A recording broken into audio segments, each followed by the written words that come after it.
నమస్కారం అండి. నా పేరు బాలకృష్ణ అండి. సో నాకు జూన్ 4th నేను బండి మంచి పడిపోయానండి. స్కూటీ మీద నుంచి పడిపోయిన తర్వాత వెంటనే మాకు ఇంటికి దగ్గర ఉన్న హాస్పిటల్కి వెళ్తే సిమెంట్ కట్టు వేసేసి పంపించేశారు, ఫస్ట్ ఎయిడ్ చేసేసి. దాని తర్వాత సరే ఇంకా అది అయిపోయింది, అది బాగానే ఉంది. అది అక్టోబర్ దాకా నడిచిందండి. అది తర్వాత అక్టోబర్ నుంచి చిన్న పెయిన్ వచ్చింది అనమాట.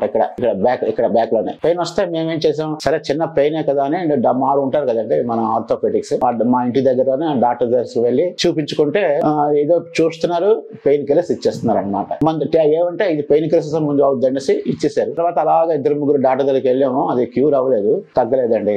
తగ్గలేకపోతే ఇంకా నాకు అదొక టెన్షన్. అంటే ఆయన మంచి పని చేసేటంటే ఎంఆర్ఐకి వెళ్ళమని చెప్పాడు. మీరు వెంటనే ఎంఆర్ఐ చేయించండి, ఎంఆర్ఐలోని ఈచ్ అండ్ ఎవ్రీథింగ్ మనకి తెలిసిపోతుంది అంటే మేము వెంటనే వెళ్ళి ఇంకా ఎంఆర్ఐ చేయించాం అనమాట. ఎంఆర్ఐ చేపిస్తే అందులోని ఇంకా ఎంఆర్ఐ పట్టుకొని సార్ దగ్గరికి వచ్చాం. ఈ సార్ కూడా అంటే ఇంకోళ్ళ ద్వారా మాకు తెలిసిందనమాట. సో నేను మా పాప వచ్చి చూపిస్తే అతను చాలా ఎక్స్ప్లెయిన్ చేశారు.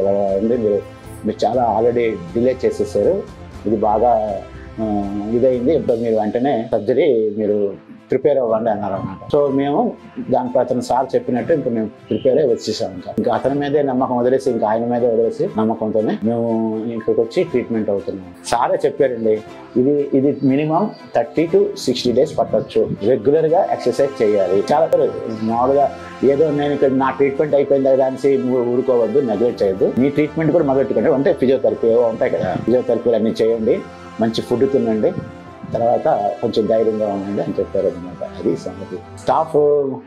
స్టాఫ్ బాగున్నారండి, కానీ ఇంత పెద్ద హాస్పిటల్కి, ఇంత పెద్ద నెంబర్ 4th అనుకుంటాను ఈ హాస్పిటల్కి, 5th or 4th నేను కూడా చదివానండి గూగుల్లో. స్టాఫ్ ఫస్ట్ క్లాస్ పర్లేదు. అంటే అతను ఎక్స్పర్ట్ అనేసి కదండి వచ్చాము మేము, ఆయన మీద ఎంత నమ్మకం పెట్టి వచ్చామండి. ఇంకా అంతకని మీకు ఏం చెప్పాలి, ఆ వర్డ్ సఫిషియెంట్ చెప్పాలి.